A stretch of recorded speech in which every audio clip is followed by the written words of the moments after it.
Imagine waking up one morning with a strange thought pressing against your chest. What if the only thing holding me back is myself? You sit up in bed, rub your eyes, and the question deepens. What if the life you live right now is not even a fraction of what you are truly capable of? What if your potential is vast, almost terrifying in scope, but you have spent years carefully avoiding it? It sounds absurd, doesn't it? Who would fear their own greatness? Who would run from the very thing they claim to desire? And yet, pause for a moment and look around. How many people do you know who settle for good enough rather than pursuing what they could truly become? How many bury their talents under routine, drown their passions in distraction, or silence their deepest yearnings with excuses? Could it be that the fear of our own potential is far greater than the fear of failure itself? Here is the paradox. We say we want freedom, yet cling to cages. We speak of success, yet sabotage our progress. We dream of becoming more, but recoil when faced with the responsibility that more demands. Perhaps the human heart fears expansion as much as it longs for it. Carl Jung once warned that people are not so much afraid of their shortcomings as they are terrified of their own power. The shadow we repress is not only the darkness within us, it is also the light we refuse to step into. Imagine the unsettling truth of this. Your fear is not of being small, but of being immense. Think about the times you've felt a spark, an idea, a calling, a sudden vision of who you could be. It stirs something deep inside, a fire so strong it almost feels dangerous. And then, almost immediately, the defenses rush in. It's too much work. I'm not ready. What if I fail? What will others think? The spark dies down and you return to safety. But safety is not freedom. It is stagnation dressed as comfort. Ask yourself, what am I running from? Not from mediocrity. That's familiar, even comfortable. Not from failure, that's survivable. You are running from possibility itself. Because possibility demands change, demands growth, demands the death of who you are today so that someone new can be born tomorrow. And death, even symbolic, is terrifying. Now imagine a different scene. Imagine standing at the edge of a vast forest at dusk. Behind you lies the village you've always known, familiar fires glowing warmly in the distance. Ahead is the forest, dark, uncertain, and silent, but filled with unimaginable riches, beauty, danger, wisdom, transformation. Which path do you take? Most people glance at the forest, feel a pang of longing, and turn back toward the village, not because they don't want what the forest holds, but because they do. This is the heart of the great question. Why do we fear our own potential more than we fear mediocrity? Why does the thought of becoming extraordinary feel more unbearable than staying ordinary? Is it because greatness isolates us? Because to step into our potential is to step away from the herd, to become a stranger even to those we love? Is it because potential exposes us? To live fully is to be seen fully, and being seen carries the risk of judgment, envy, and rejection. Or is it because potential burdens us? If you can do more, then you must do more, and responsibility is heavier than comfort. And yet, deep down, you know mediocrity comes with its own cost. To deny your potential is to live a half-life, always haunted by the ghost of who you could have been. You may bury that ghost under distraction and busyness, but it will resurface in quiet moments, in sleepless nights, in unspoken regrets, in the hollow feeling that no achievement ever quite fills. So here you are, caught in the paradox. You want more, but you fear more. You long for greatness, yet flee from the very path that leads to it.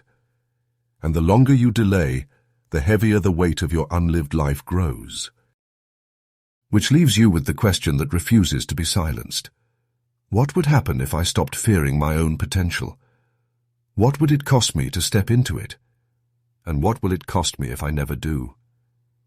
This question is not a comfortable one, but it is the one that matters most, because until you confront it, you will remain trapped in a cycle of yearning and avoidance, desire and denial. And so, the stage is set. To answer this question, we must dig deeper into the hidden psychological and philosophical roots of this fear. Where does it come from? Why is it so universal? And how does it shape the choices we make every single day, often without even realizing it? Why do so many people fear their own potential? The answer is not simple, nor is it only personal. It is rooted in the tangled web of psychology, philosophy, and social conditioning that shapes every human life. To understand why you fear your greatness, you must first see how deeply ingrained this fear is, and how it is woven into the very structure of existence itself. The weight of responsibility. At the heart of the fear of potential lies responsibility. To recognize your own power is to recognize that you can no longer hide behind excuses. If you are capable of more, then your failures can no longer be blamed solely on fate, luck, or circumstance. They become a reflection of your choices. Jean-Paul Sartre described this as the burden of freedom. For him, existence precedes essence, meaning we are not born with fixed identities, but must create them through our choices. This is liberating, but also terrifying. For if you are free to create yourself, then you are also responsible for what you become. Most people find the weight of this responsibility unbearable, preferring instead to let others, family, culture, religion, society, define their path. To embrace your potential means accepting that your life is, in large part, in your hands. And that realization alone is enough to make many retreat into the safety of mediocrity. The fear of isolation. Greatness separates. When you begin to grow, to stretch beyond the familiar, you inevitably create distance between yourself and those around you. The herd instinct, Nietzsche's term for the deep desire to conform, to belong, to avoid standing out, pulls against your expansion. Society celebrates success, but it also punishes those who deviate too far from the norm. If you rise too high, you may face envy, suspicion, or rejection. If you pursue a path others cannot understand, you may find yourself walking it alone. Carl Jung understood this deeply. He wrote that individuation, the process of becoming your true self, requires stepping away from collective identities. But individuation comes at a cost: loneliness. Many people sense this unconsciously and avoid growth, not because they lack ambition, but because they cannot bear the thought of losing connection, of being misunderstood, of standing outside the circle of belonging. The shadow of success. Paradoxically, people fear success as much as failure. This is because success reveals the shadow within, the parts of ourselves we would rather keep hidden. Imagine finally stepping into your potential, finally becoming visible. Suddenly, your flaws, insecurities, and contradictions are visible too. To be seen in your greatness is also to be exposed in your imperfection. The higher you rise, the more visible you become, and with visibility comes judgment. Jung called the shadow the dark side of the personality, the part we repress and deny. But he also noted that the shadow contains not only our darkness, but our unlived light.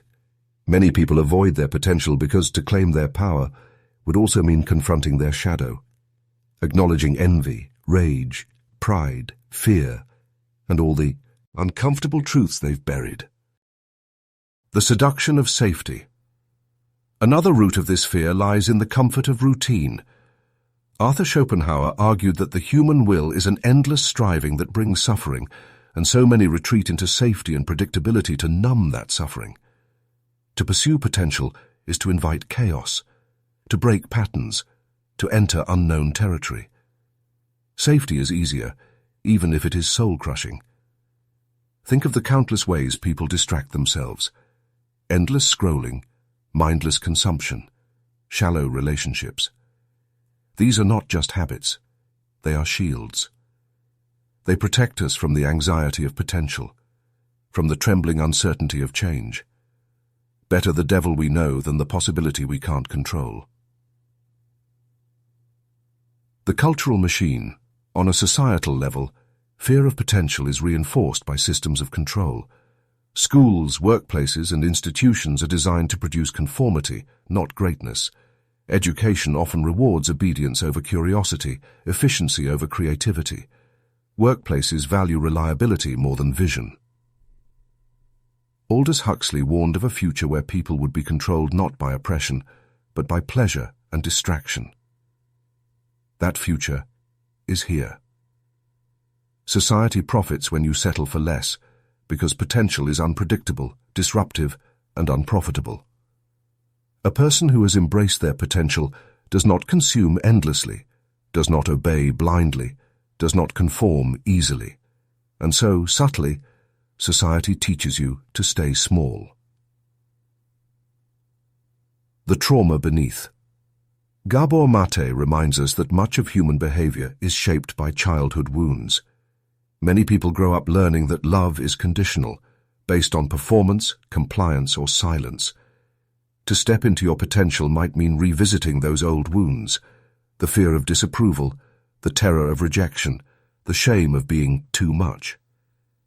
Thus, fear of potential is often a fear of reawakening pain.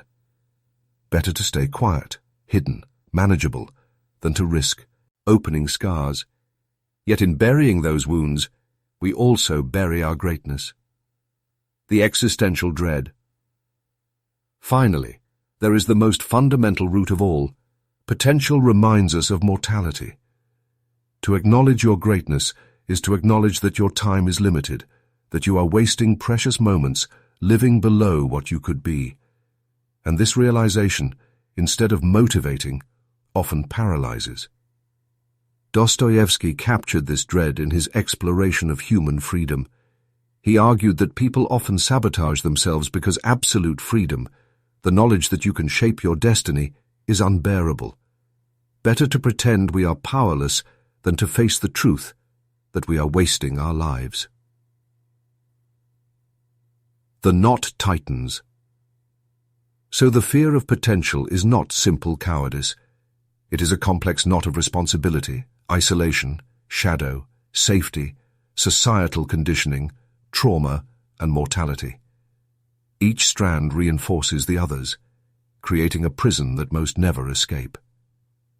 And yet, knowing this does not make the fear disappear. It makes it heavier, because now you see that the chains are not outside you, they are inside. You carry them in your beliefs, your habits, your wounds. The question is, what happens if you never break them? What is the cost of a life lived in fear of potential? Close your eyes for a moment and imagine a life where your true potential never sees the light of day. You wake, you work, you sleep, and the days blur together. From the outside it looks fine, stable, predictable, even successful by conventional standards. But beneath the surface something gnaws at you, a quiet recognition that you are not living the life you could have lived. This is not a rare tragedy. It is the silent epidemic of our age. The unseen consequences of fearing your own potential run deeper than dissatisfaction. They shape identities, relationships, and entire cultures. The unlived life. Carl Jung once said, "The most terrifying thing is to accept oneself completely." When you avoid your potential, you avoid yourself. Your unlived life becomes a shadow that follows you everywhere. Think of the moments when you feel restless, anxious, or inexplicably sad. Often, these emotions are not caused by external problems, but by the weight of what is unexpressed within you. Psychologists call this existential frustration, the pain of knowing you are not living in alignment with your deeper purpose. The result? A hollow sense of existing rather than living. Days pass, but they do not feel fully yours. Time slips through your fingers like sand, and you wonder why joy feels fleeting, why even your victories taste empty. The prison of mediocrity, avoiding your potential doesn't just keep you safe, it keeps you small. You become accustomed to mediocrity, and mediocrity becomes your prison. At first, this prison feels comfortable. The bars are made of routine, predictability, and low risk. But slowly the walls close in. The job that once felt secure becomes suffocating. The relationships that once felt safe feel stagnant. The very comfort you sought turns into chains. Nietzsche warned against this when he described the last man, a being who seeks only safety, comfort, and ease, and in doing so loses all greatness, all daring, all vitality. The last man is not tragic because he suffers, but because he avoids suffering, and therefore avoids living, the corrosion of self-worth. Another consequence is the slow erosion of self-worth. Every time you ignore your potential, you send yourself a subtle message. I am not capable. I am not worthy. I am not enough. Over time, these messages take root. Self-doubt grows like ivy, covering every wall of your mind. You second-guess your decisions, minimize your talents, and defer to others. Failure doesn't crush you, your avoidance does. This is why many outwardly successful people feel secretly inadequate. Their achievements are built on compromise rather than authenticity, and deep down they know it. They mistake applause for self-worth, but the applause never fills the void. The collapse of relationships. Fear of potential doesn't just affect you, it bleeds into your relationships. When you shrink yourself to fit in, you deprive others of your fullest presence. When you avoid growth, you encourage others to do the same. Relationships stagnate when authenticity is absent. Worse still, when you bury your potential, resentment often festers. You resent your partner for not inspiring you, your friends for not understanding you, society for not supporting you. But the truth is, it was you who chose safety over growth. The resentment is misdirected. It is really toward yourself. And what about your children, your students, your peers? They learn not from what you say, but from what you live. If you live in fear of your potential, you pass that fear on like an heirloom. Whole generations are shaped by the quiet compromises of those who came before. The addiction to distraction. Perhaps the most insidious consequence of avoiding potential is the need to distract yourself from the ache of it, because somewhere inside, you know you are living small, you know there is more, but to confront it would be too painful. So you drown the silence with noise, endless scrolling, binge-watching, compulsive busyness. These distractions work, but only temporarily. The ache returns in quiet moments, at night before sleep, in the silence of a morning commute, in the pause between achievements. It whispers, "Is this all?" This is why modern life feels so restless. We are not merely overstimulated, we are running from ourselves. The cultural consequence, when individuals avoid potential. Entire cultures weaken. Societies thrive on the courage of those who dare to grow, innovate, and challenge norms. But when fear dominates, societies stagnate. Education systems churn out conformity instead of creativity. Workplaces reward obedience over vision. Media encourages consumption over authenticity. Slowly, culture devolves into a cycle of shallow distraction, where true greatness is rare and often ridiculed. Fyodor Dostoevsky warned that humans, when given comfort and bread, often abandon freedom. A society that fears potential is a society that trades vitality for safety, and in doing so, loses its soul. The ghost of regret, but perhaps the greatest consequence is regret. Imagine reaching the end of your life and realizing you lived at half your capacity, that you silenced your voice, buried your talents, ignored your callings. The thought is unbearable, yet it is the reality for many. Hospice nurses often report that the most common regret of the dying is not having lived a life true to themselves. Not the risks they took, but the ones they avoided. Not the failures they endured, but the chances they never dared to embrace. The ghost of regret is relentless. It whispers in your final days, reminding you that you had more to give, more to live, more to become, and that fear kept you from it. The question that emerges. Now the weight of the consequences is clear. Fear of potential does not just keep you safe, it costs you everything. Authenticity, fulfillment, relationships, cultural vitality, even your final peace. So the question sharpens once again. If the cost of avoiding potential is so devastating, why do we still choose it? And is there a way to break free from this silent epidemic? The answer lies not in comfort, but in rebellion. To overcome the fear of your own potential, you must dare to challenge every assumption, confront every shadow, and embrace every risk.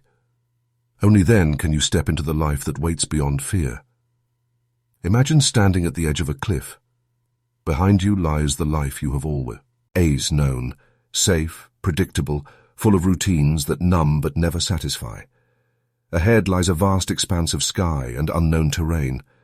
To leap is terrifying, you might fall.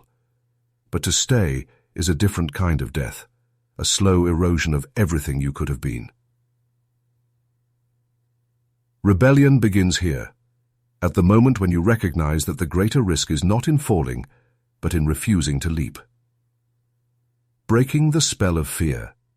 The first act of rebellion is awareness. You must see fear for what it truly is, not a guardian protecting you, but a jailer keeping you small. Fear whispers that staying safe preserves your life, but in reality, it steals it. Carl Jung wrote that the cave you fear to enter holds the treasure you seek. Fear is not a sign to retreat. It is a compass pointing toward growth. The fact that you are afraid is evidence that something important lies ahead.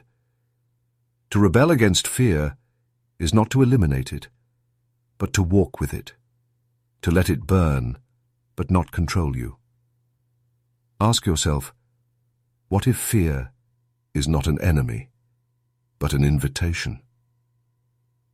Embracing responsibility. The second act of rebellion is to claim responsibility for your life. This is perhaps the hardest step because it leaves you without excuses. You cannot blame your parents, your boss, or society. You cannot hide behind someday. Jean-Paul Sartre called this radical freedom. With it comes radical responsibility. You must decide who you are, moment by moment, choice by choice. To embrace responsibility is to rebel against the temptation of victimhood, against the cultural conditioning that says you are powerless. This shift is subtle but seismic. I am not at the mercy of life. I am the author of my life. Shadow integration. The third act of rebellion is to confront your shadow. For as long as you repress your darkness, you repress your light. Education systems churn out conformity instead of creativity. Workplaces reward obedience over vision. Media encourages consumption over authenticity. Slowly, culture devolves into a cycle of shallow distraction, where true greatness is rare and often ridiculed. Fyodor Dostoevsky warned that humans, when given comfort and bread, often abandon freedom. A society that fears potential is a society that trades vitality for safety, and in doing so, loses its soul. The ghost of regret, but perhaps the greatest consequence is regret. Imagine reaching the end of your life and realizing you lived at half your capacity, that you silenced your voice, buried your talents, ignored your callings. The thought is unbearable, yet it is the reality for many. Hospice nurses often report that the most common regret of the dying is not having lived a life true to themselves. Not the risks they took, but the ones they avoided. Not the failures they endured, but the chances they never dared to embrace. The ghost of regret is relentless. It whispers in your final days, reminding you that you had more to give, more to live, more to become, and that fear kept you from it. The question that emerges. Now the weight of the consequences is clear. Fear of potential does not just keep you safe, it costs you everything. Authenticity, fulfillment, relationships, cultural vitality, even your final peace. So the question sharpens once again. If the cost of avoiding potential is so devastating, why do we still choose it? And is there a way to break free from this silent epidemic? The answer lies not in comfort, but in rebellion. To overcome the fear of your own potential, you must dare to challenge every assumption, confront every shadow, and embrace every risk. Only then can you step into the life that waits beyond fear. Imagine standing at the edge of a cliff. Behind you lies the life you have always known, safe, predictable, full of routines that numb but never satisfy. Ahead lies a vast expanse of sky and unknown terrain. To leap is terrifying, you might fall. But to stay is a different kind of death, a slow erosion of everything you could have been. Rebellion begins here, at the moment when you recognize that the greater risk is not in falling, but in refusing to leap. Breaking the spell of fear. The first act of rebellion is awareness. You must see fear for what it truly is, not a guardian protecting you, but a jailer keeping you small. Fear whispers that staying safe preserves your life, but in reality, it steals it. Carl Jung wrote that the cave you fear to enter holds the treasure you seek. Fear is not a sign to retreat. It is a compass pointing toward growth. The fact that you are afraid is evidence that something important lies ahead. To rebel against fear is not to eliminate it, but to walk with it, to let it burn, but not control you. Ask yourself, what if fear is not an enemy, but an invitation? Embracing responsibility. The second act of rebellion is to claim responsibility for your life. This is perhaps the hardest step because it leaves you without excuses. You cannot blame your parents, your boss, or society. You cannot hide behind someday. Jean-Paul Sartre called this radical freedom. With it comes radical responsibility. You must decide who you are, moment by moment, choice by choice. To embrace responsibility is to rebel against the temptation of victimhood, against the cultural conditioning that says you are powerless. This shift is subtle but seismic. I am not at the mercy of life. I am the author of my life. Shadow integration. The third act of rebellion is to confront your shadow. For as long as you repress your darkness, you repress your light. Jung insisted that wholeness comes not from denying the shadow, but from integrating it. This means acknowledging your envy, anger, pride, and fear, not as flaws to be erased, but as energies to be understood and redirected. The very traits you despise may contain the seeds of your potential. For example, your anger may hide a fierce passion for justice. Your envy may reveal what you secretly long to create. Your fear may guard the door to your true calling. To rebel is to stop hiding from yourself, to face your shadow, and to use it as fuel for growth. Redefining success. Another form of rebellion is to redefine success. Much of the fear of potential comes from chasing standards imposed by others, wealth, status, approval. But these standards are traps. Arthur Schopenhauer observed that desire is endless. Once one goal is reached, another emerges. The cycle never ends. If your potential is measured by society's shallow metrics, you will always feel inadequate, always afraid of not being enough. True rebellion is to step outside this cycle, to define success not as external achievement, but as inner authenticity. Success becomes alignment with your values, the courage to live truthfully, the daily act of becoming who you really are. Ask yourself, if no one were watching, what kind of life would I create? Building resilience through struggle. To break free, you must also embrace struggle. Comfort has dulled the human spirit. Nietzsche argued that greatness is forged in suffering, that only by confronting difficulty can we create strength. This does not mean seeking pain for its own sake, but recognizing that growth requires friction. Muscles grow by tearing, minds expand by confronting contradiction, souls deepen by enduring hardship. Rebellion means choosing the harder path when it leads to growth. It means saying yes to challenges, not because they are easy, but because they sculpt you into someone new. The power of solitude. Another radical step is learning to walk alone. Individuation requires separation from the herd.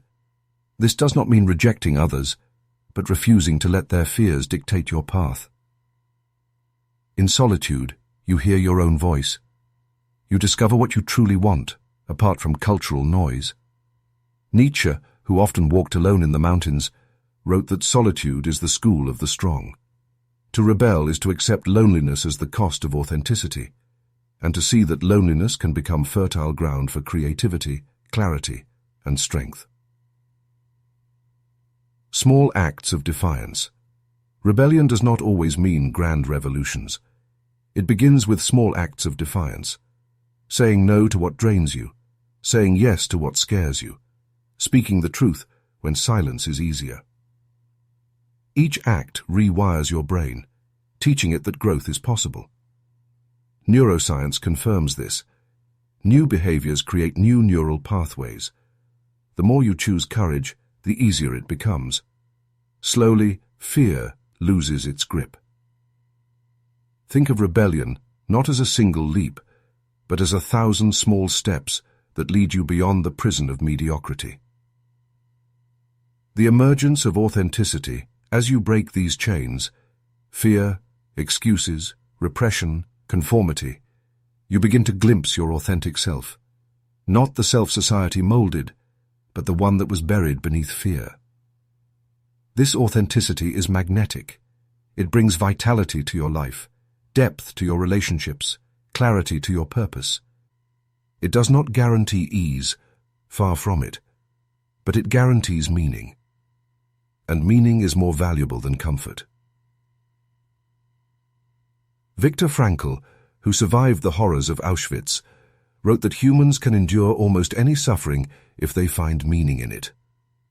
Rebellion is the act of choosing meaning over safety, authenticity over conformity, freedom over fear.